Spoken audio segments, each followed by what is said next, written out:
খোদা রাসূলুল্লাহ তুমি কাঁদিয়াছি কত মা আছো শুয়ে মদিনায় তুমি ডেকে নাও রওজা তোমার বলুন না সুবহানাল্লাহ ডেকে নাও রওজা তোমার রাসূলুল্লাহ কি হবে ও পায়ামা রাসূলুল্লাহ কি হবে ও পায়ামার ওই মদিনার পথের ধুলি মাখতাম আমি পেরে সুরমা বলি ওই মদিনার পথের ধুলি মাখতাম আমি পেলে সুরমা বলি ফিরে পেত এই নয়নে নূরেরই আধার দেখে নাও রওজা তোমার জোরে হবে না দেখে নাও রওজা তোমার রাসূলুল্লাহ কি হবে ও পায়ামার রাসূলুল্লাহ কি হবে ও পায়ামার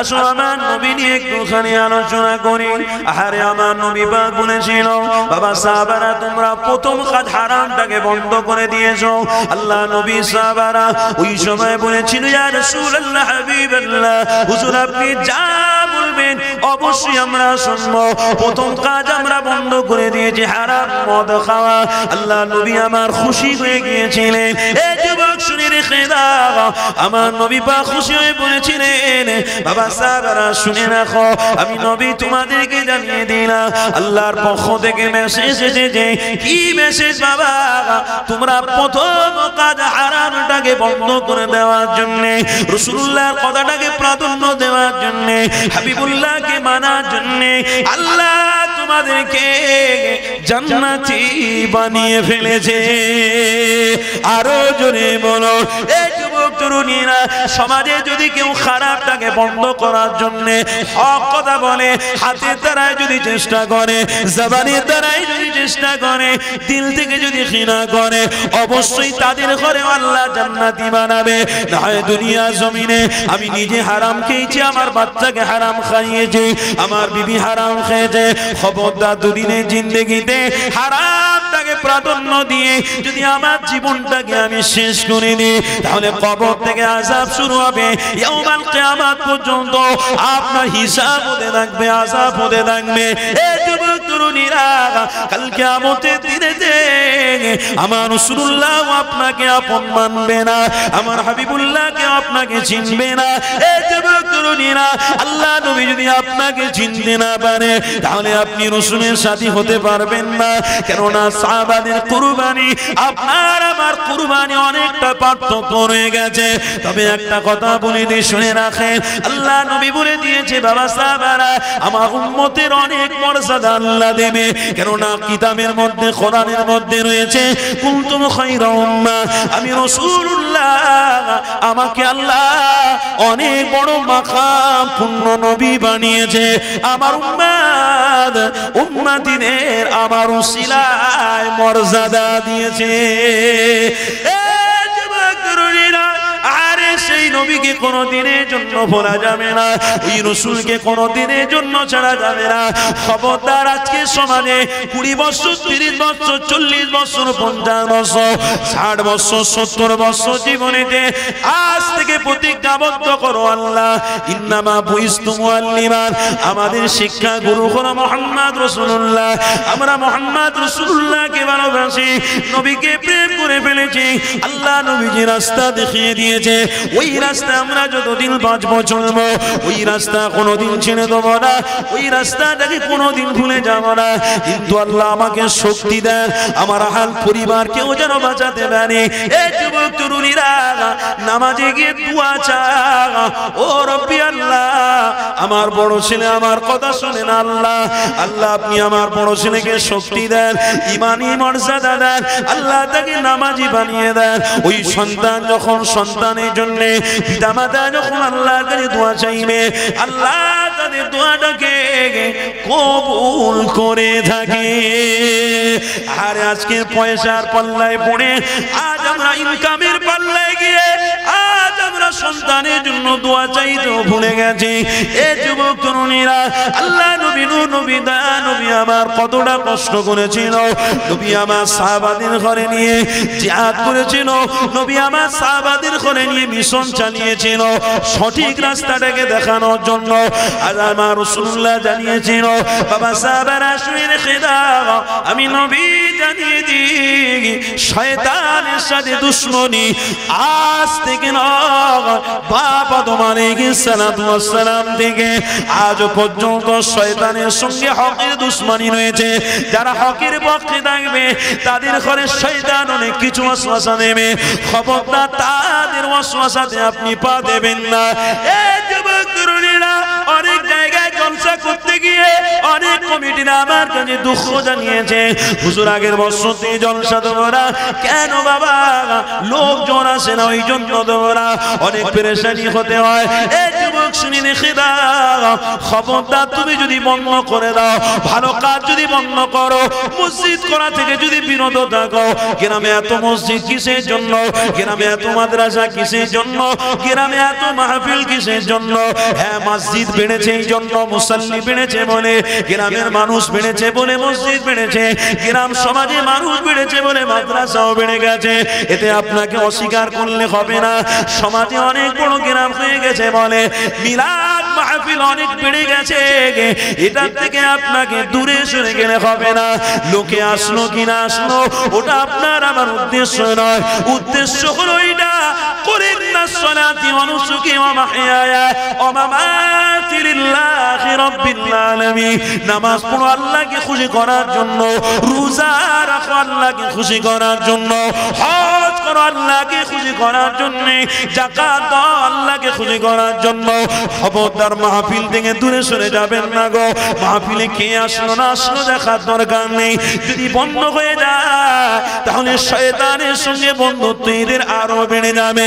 যদি মাহফিল চলতে থাকে তাহলে যুদ্ধ শয়তানের সঙ্গে হতেই থাকবে হতেই থাকবে।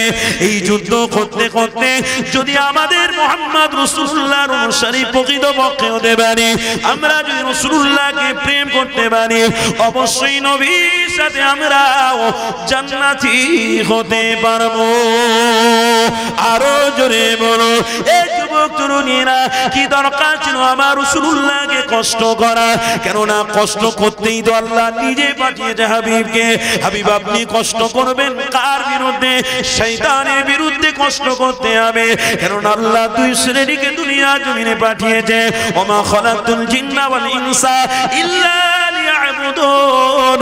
জিন আর ইনসান হিসাব হবে।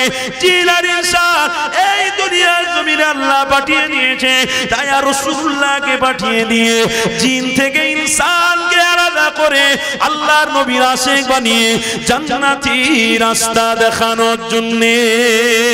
আরো জোরে বলো, এই যুবক তরুণীরা, তাই আমার রাসূলুল্লাহকে অনেকে খারাপ বলেছিল, আমার হাবিবুল্লাহকে অনেকে গালি পর্যন্ত দিয়েছিল। আজকের উলামারা হক কথা বলার জন্য অনেকে গালি খায়, অনেকে আবার অনেক জায়গা আক্রান্ত হয়ে যায়। এই যুবক, তার জন্য কি আলেম কমে যাবে না? আলেমকে মার্ডার করলে মেলে দিলে আলেম সমাজ কমে যাবে না? খবরদার নয়। রাসূলুল্লাহর অনুসারী তুমি যদি হয়ে থাকো তাহলে তোমার কপাল ভালো। রাসূলুল্লাহর অনুসারী উলামা হযরতরা তুই ভালোবেসেছো ভালো। আর যদি রাসূলুল্লাহর কোন সুন্নাতগুলো তুমি না পালন করে থাকো তাহলে আমার রাসূলুল্লাহর কোনো ক্ষতি হবে না, ক্ষতিটা তোমার আমার হয়ে যাবে। তাই আজকে সমাজে তোমরা যদি আলেমকে খারাপ বলো, আলেমকে গালি দাও, তাহলে তুমি খারাপ হবে। আলেম কোনোদিন খারাপ হতে পারে না। তাই আপনাদের করে জানিয়ে দিই, এই সমাজের মানুষরা আলেম থেকে দূরে সরে যেতে লেগেছে, ওলামাদের সহবত থেকে দূরে সরে যাচ্ছে, ফুরফুরা শরীফ থেকে দূরে সরে যাচ্ছে, দাদা হুজুর পীর কিবলার মত পথ আদর্শ থেকে দূরে সরে যেতে লেগেছে। এই যুবক তরুণীরা এই পশ্চিম বাংলার বুকেতে আমার রাসূলুল্লাহর আশিক প্রকৃত দিওয়ানা 100 বছর মুজাদ্দিদ আবু বকর সিদ্দিককে আল্লাহ পাঠিয়েছে।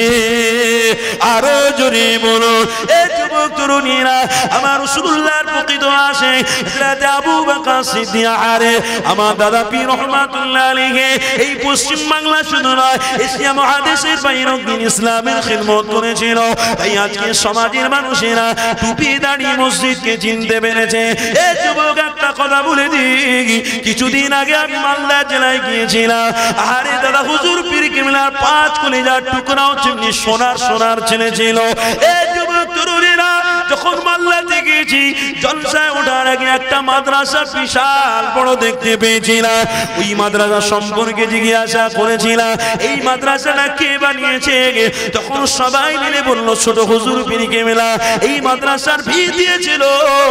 এই মাদ্রাসার বিষয়ে তখনকার সরকারের কাছে একটা মেসেজ পৌঁছেছিল। ওই সরকার তখন বাধ্য হয়েছিল দাদা পীরের কলিজার টুকরা আওলাদের কথাটা শুনে সাথে সাথে ওটা সরকারি বানিয়েছে।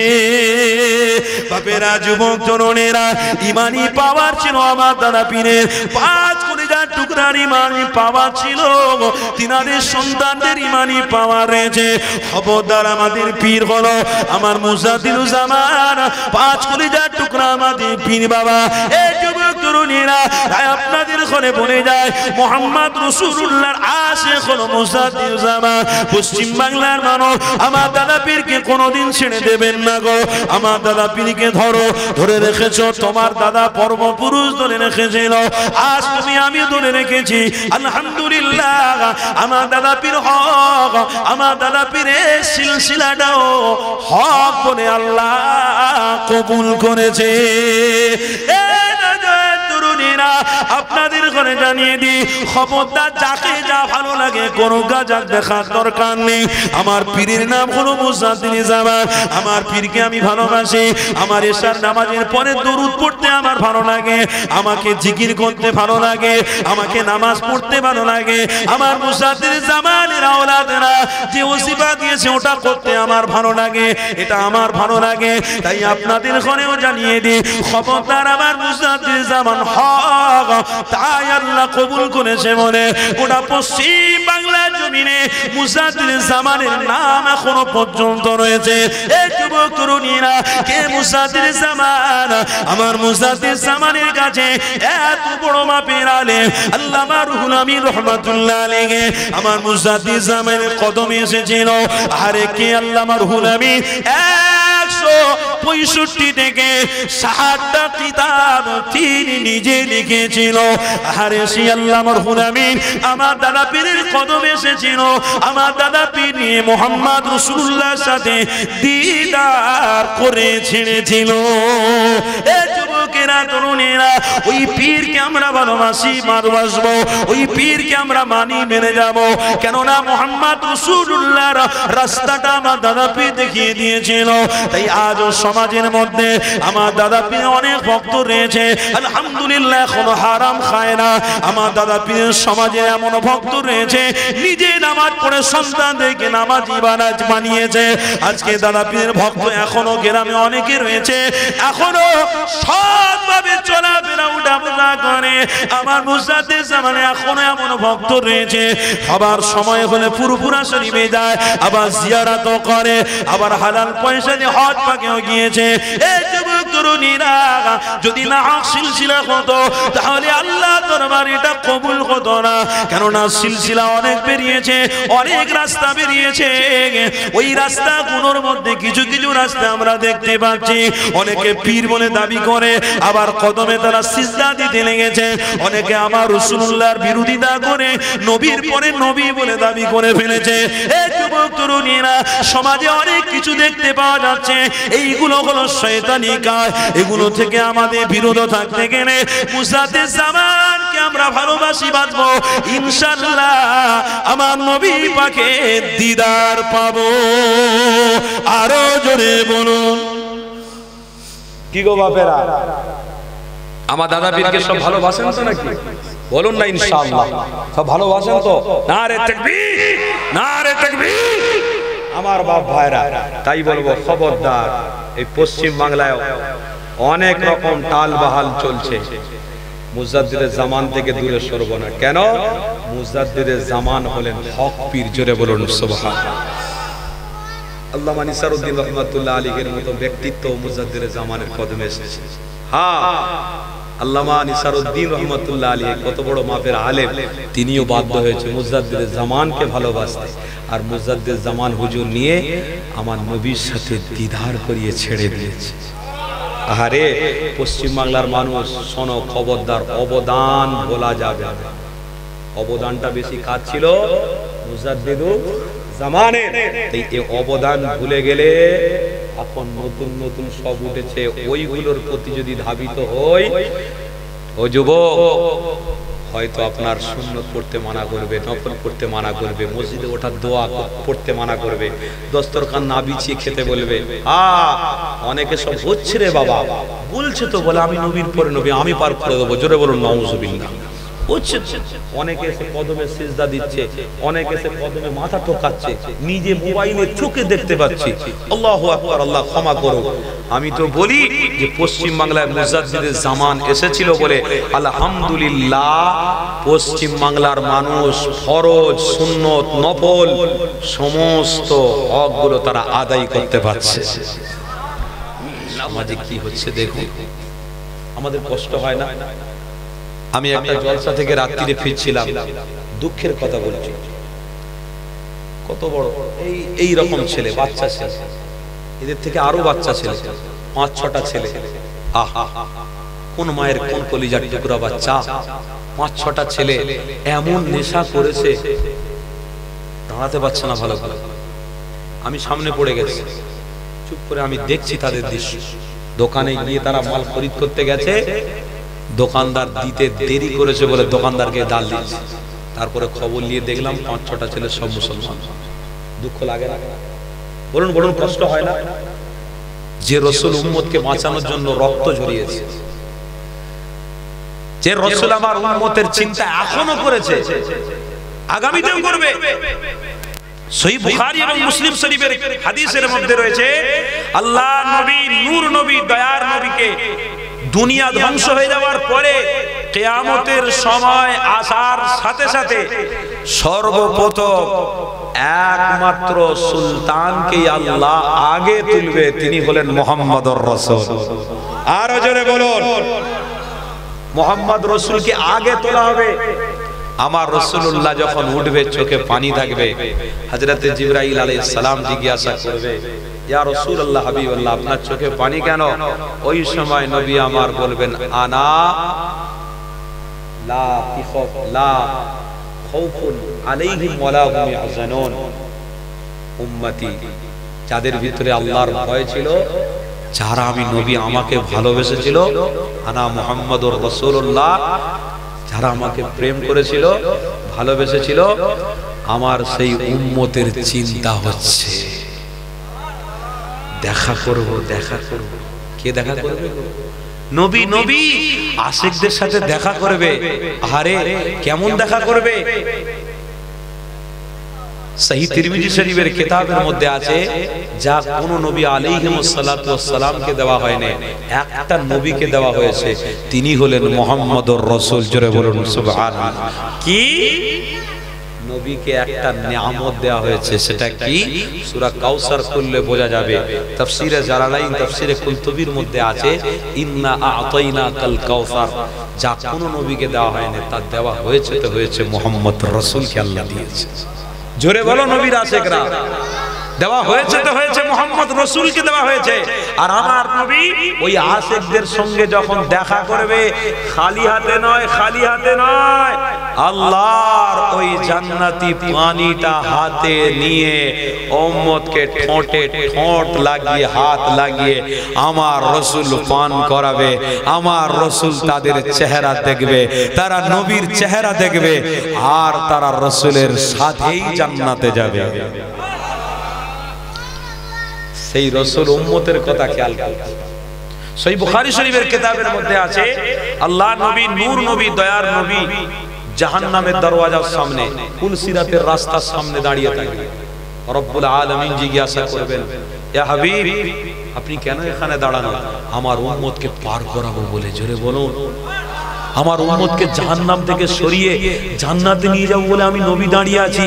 আমার আল্লাহ বললেন, যারা আপনার আশিক দিওয়ানা ছিল, হাবিব, আমি আল্লাহ আপনাকে ইশারা করতে বলছি। ইশারা কখন?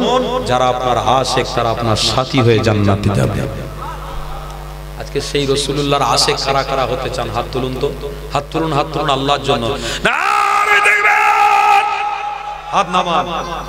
এই যে হাত তুলেছেন, কি খারাপ হলো না? খারাপ কাজ এটা? কিয়ামতের দিনে হাসরের ময়দানে কোন আমল যদি আল্লাহর কাছে গ্রহণযোগ্য না হয়, এই মাহফিলে বসে, তওবার মাহফিলে বসে, ঈমানি মাহফিলে বসে, আমলের জায়গায় থেকে আমরা আল্লাহকে সাক্ষী রেখে হাত তুলেছি, আল্লাহ আমার রাসূলের আশিক আমি হতে চাই। এই হাতটা যদি কিয়ামতের দিনে সাক্ষী দিয়ে দেয়, তো আপনি জান্নাতে যেতে পারবেন।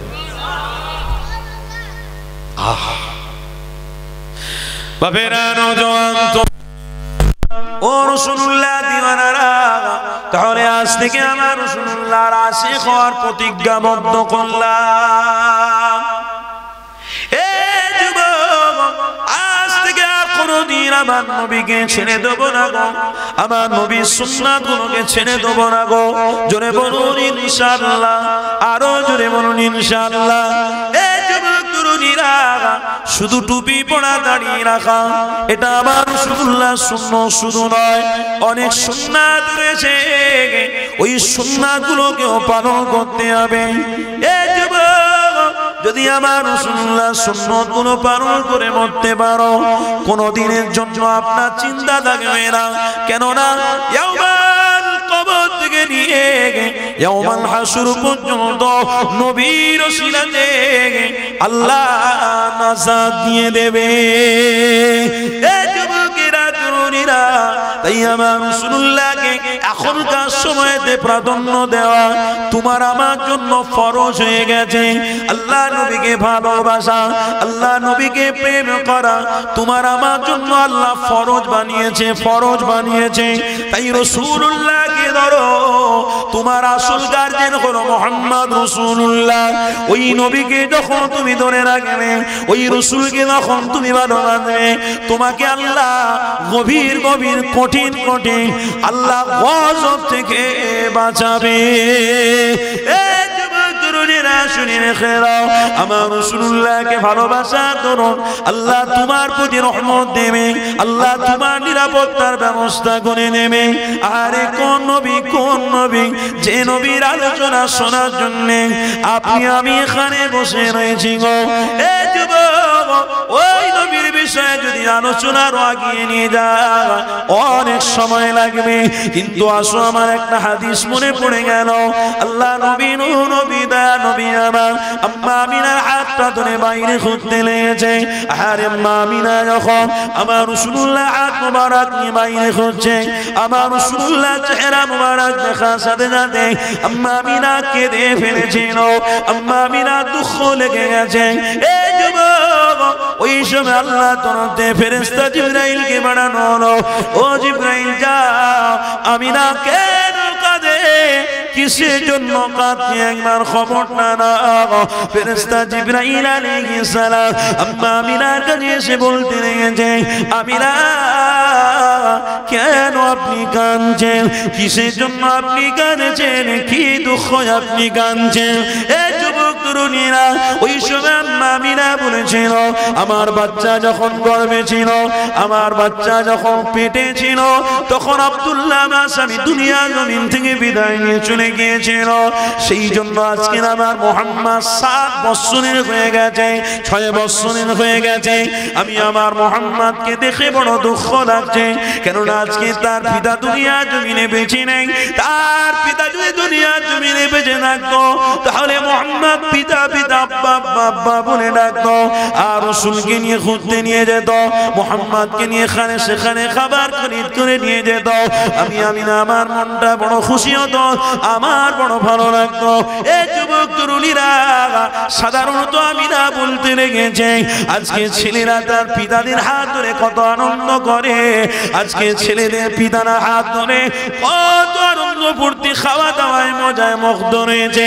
আমি না এগুলো যখন দেখি আমার বড় দুঃখ হয়, আমার বড় কষ্ট হয়। এই যুবক তরুণীরা, সব কথাটা শোনার পরে হযরত জিবরাইল আলাইহিস সালাম ওই সময় আম্মা আমিনাকে বলেছিল, আমিনা সব ছেলের মধ্যে আপনার ছেলেকে সমস্ত ছেলের তুলনা করবেন না, কেননা সব ছেলে আলাদা, আর এই বাচ্চাটা হলো আলাদা। ইনি কি আমিনা?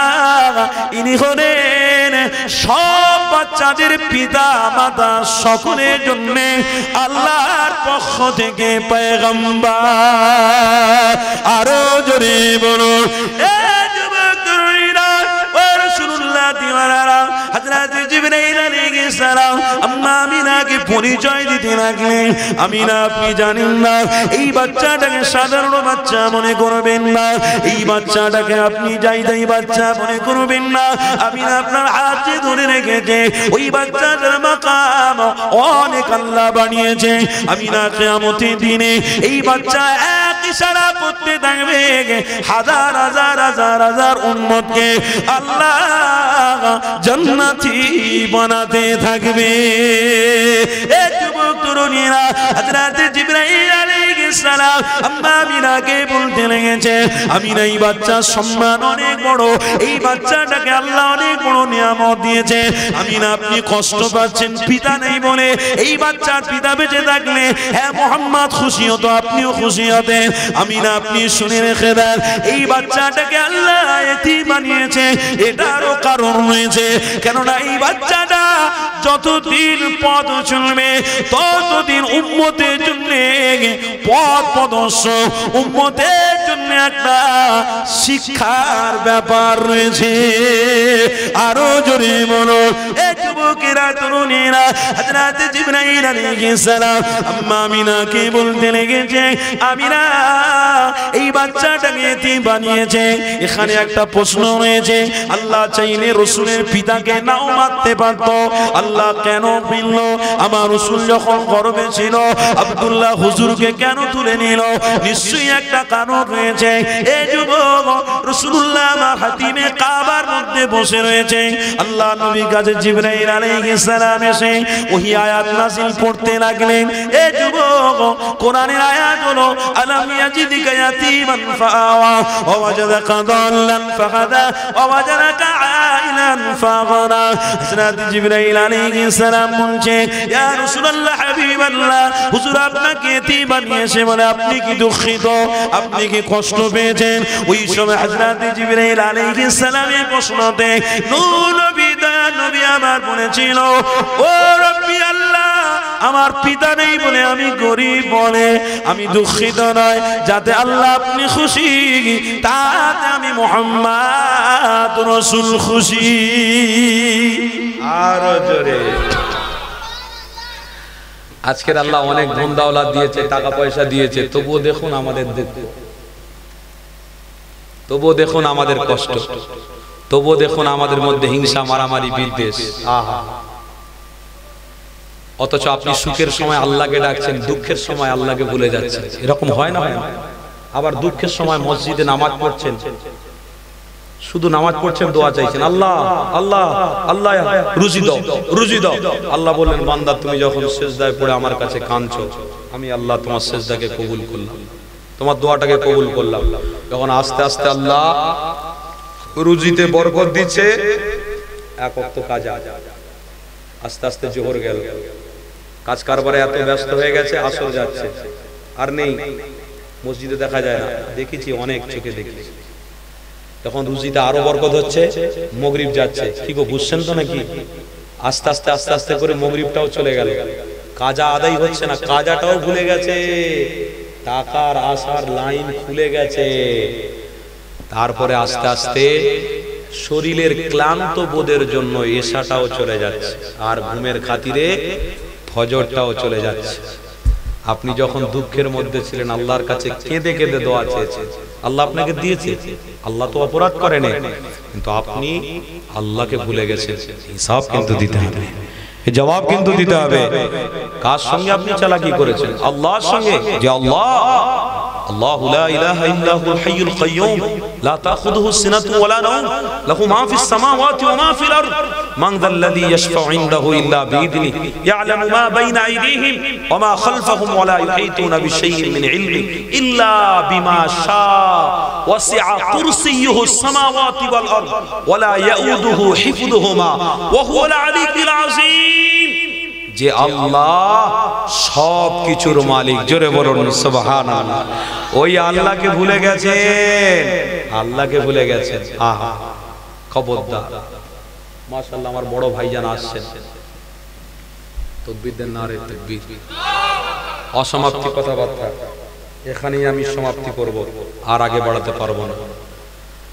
নারে তাকবীর, নারে তাকবীর। আল্লাহ যেন কবুল করেন, বলুন আল্লাহুম্মা আমিন।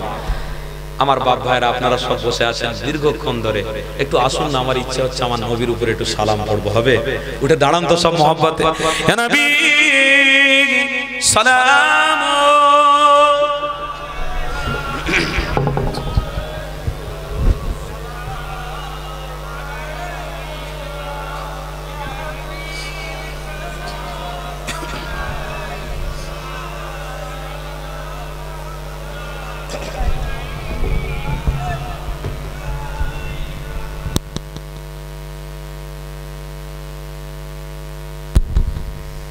বলুন আপনার এই মাহফিলে এসে, বলুন ভালো করে বলবেন, ভালো লাগছে না লাগছে না?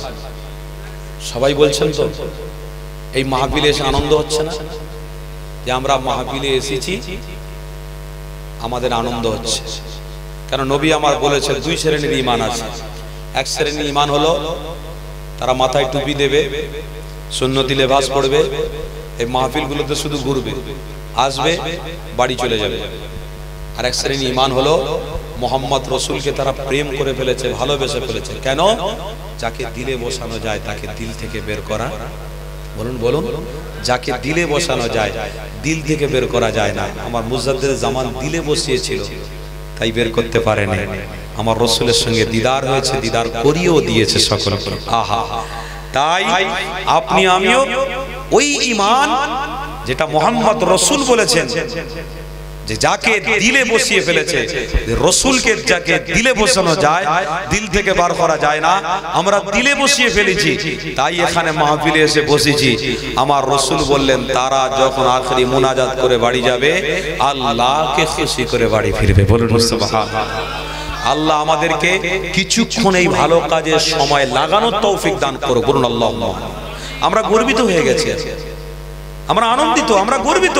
কেন? এক হলো রাসূলুল্লাহর উম্মত হয়েছি, আর দ্বিতীয় হলো ইমানি মাহফিলে এসে আমার রাসূলের উপরে সালাম করতে লেগেছি। বলুন আলহামদুলিল্লাহ, জোরে বলুন আলহামদুলিল্লাহ। আমরা গর্বিত, আমরা আনন্দিত, আমাদের খুশি হচ্ছে আমার রাসূলের উপরে দাঁড়িয়ে সালাম করতে পারছি, সুস্থ অবস্থায়, সুস্থ শরীরে। এমনও মানুষ রয়েছে জানেন কত কষ্ট পাচ্ছে, আরে মাইকের আওয়াজ শুনে ইচ্ছা হচ্ছে একটু গিয়ে বসবো, নাতিকে বলছে, ছেলেকে বলছে, ওকে বলছে চল না আমাকে নিয়ে, না মানা করেছে ডাক্তার, মানা, শরীর বড় অসুস্থ, ওখানে যাওয়া যাবে না। তাই দুঃখ প্রকাশ করার পরেও এখানে আসতে পারেনি, কিন্তু আলহামদুলিল্লাহ আমাদের সশরীরে আল্লাহ হাজির করিয়েছে। বলুন আলহামদুলিল্লাহ।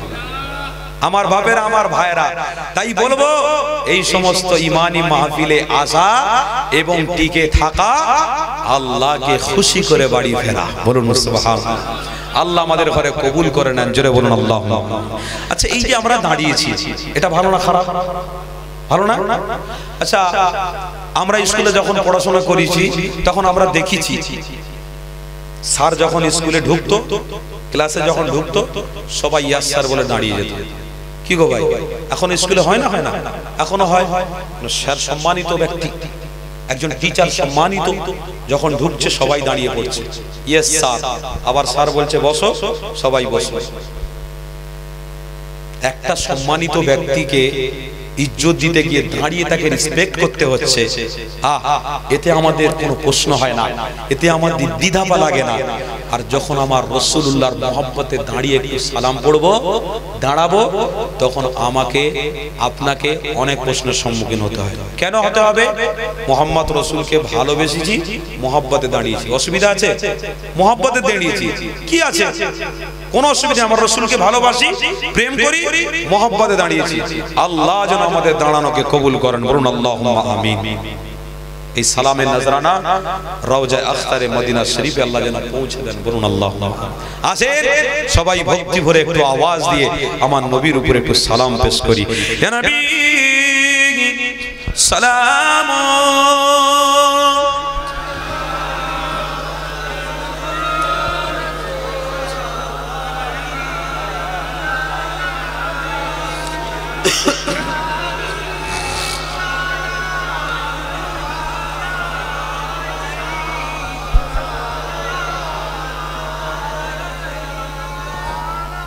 কঠিন হাসরের দিনে কি আছে মোদের এ কপাল, গুনাহগার উম্মত হাত আপনার লইবেন সঙ্গে এ মাহশরে। নবী সালাম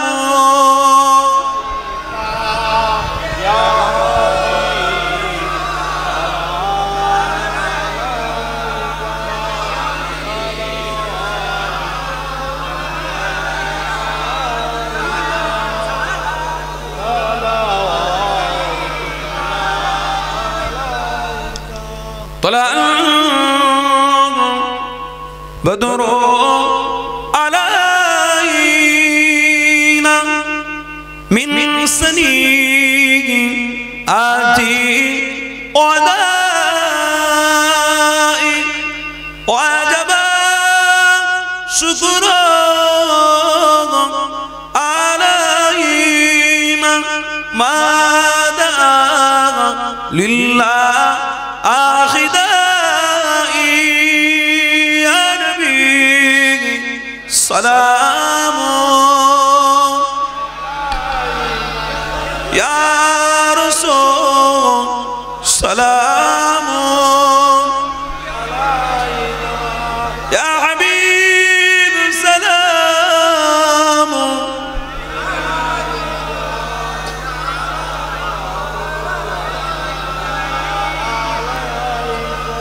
يا نبينا او پیارا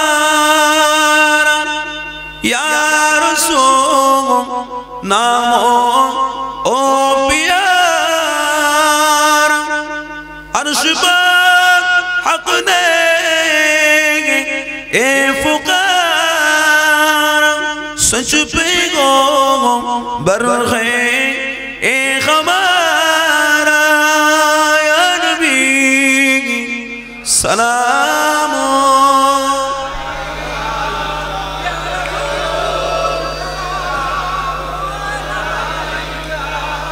يا حبيب سلام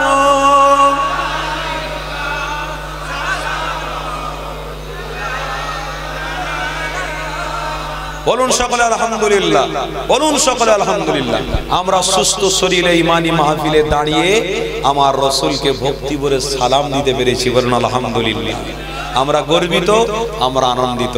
আল্লাহ সালামের নজরানাটা রওজায়ে আখতারে পৌঁছে দেন, বলুন আল্লাহুম্মা আমিন। এই গুনাহগারের পক্ষ থেকে, সকলের পক্ষ থেকে মদিনা শরীফ আমার নবী পাক যেখানে রয়েছেন রওজায়ে আখতারে পৌঁছে দেন, বলুন আল্লাহুম্মা আমিন। কেউ ওঠাউঠি করবেন না। আমার পরে যথাসময়ে আলহামদুলিল্লাহ আপনাদের সুপরিচিত, পশ্চিম বাংলার সুপরিচিত ওলামা হযরত তিনি আছেন, আসবেন। আমার বড় ভাই আলহামদুলিল্লাহ তিনি আসবেন। সকলে মহব্বতে বসুন, কেউ ওঠাউঠি করবেন না, আল্লাহর ওয়াস্তে বলেছি বসুন। দরুদ শরীফ আল্লাহুম্মা সাল্লি আলা